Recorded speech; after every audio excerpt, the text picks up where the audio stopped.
love having conversations with reasonable people. So my guy, we've been going a little bit back and forth, and some points of his I agree with, some points I don't, and that's cool. We don't always have to agree on everything. But he asked this question, and I thought that a longer statement should be made. He said, but do I know how carbon atoms come into existence? And the reason why I'm making a video about this, because we're star children, baby. We're all star children. You see, many people may think that from the origination of the universe, whether it's the singularity or you want to call it the Big Bang or however you want to call it, that carbon and oxygen atoms were created during that time frame. They actually were not. Carbon atoms and oxygen atoms are not created based on the original singularity.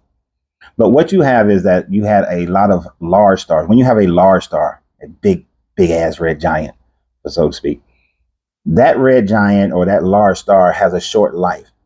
And once all the nuclear fusion is used up, and it's used up all of its hydrogen, all of its lithium, all of its helium, then that produces heavier elements.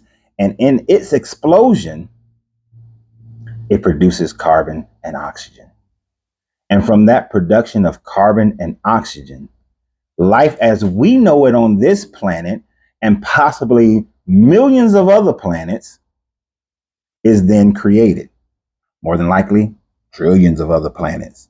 Life is created, or at least planets that we would have the ability to live on were created because they then became filled with carbon and oxygen, producing water, with it already having hydrogen, producing water, producing oceans. And from that, the carbon comes into play. And with the fuel of oxygen, carbon can then bond and create the structure that we know as organic, what we call organic based life.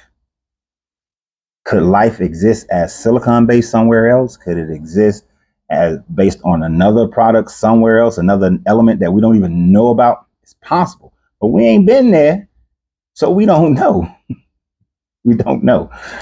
But as far as life on Earth, as far as any other planet that we can inhabit, this is the process. So as we have been looking at other star systems where they did have a collapsed star and that star filtered out all of its carbon and oxygen, there are Earth-like planets out there. So that's where carbon and oxygen come from. That's why there are other planets that we may be able to exist on. That's why there may also be other beings that are made similar to us on other planets. But yeah, I thought that was a great question. I like that question or that statement. Well, it was a question and a statement. I like that because this is what conversations are supposed to be about. That each one teach one, that we continue to grow and gain deeper and higher conscious understandings based on knowledge first, then understanding. And we put that into practice and let that develop into our wisdom, check the results, go back, reevaluate our knowledge, come to a new understanding, apply it again in wisdom. And then we continue to learn and continue to grow, raise our consciousness so that one day we can elevate beyond the BS consciousness of this matter plane existence. So y'all have a great day. Remember, you have to free yourself to be yourself because your greatness is non-negotiable. Good journey, good vibration.